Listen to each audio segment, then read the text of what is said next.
হাদিসে পাওয়া যায় বনি ইসরাইলের একজন বদমাশ ছিল, বদমাশ, যে নিজেকে নিজে মানুষ ভাবতো না, বলতো আমার চেয়ে কুকুর উত্তম, আর নিজেকে নিজে বলতো আমি কুকুর ইনসান।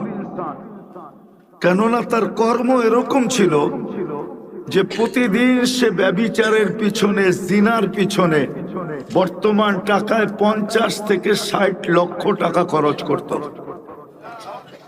আল্লাহ তাকে টাকার পাহাড় দিছিলেন। তো একদিন এক মেয়েকে ধরে নিয়ে আসছে, কামরায় ঢুকায়া দিয়া বলছে আমি প্রস্তুতি নিয়ে আসতেছি।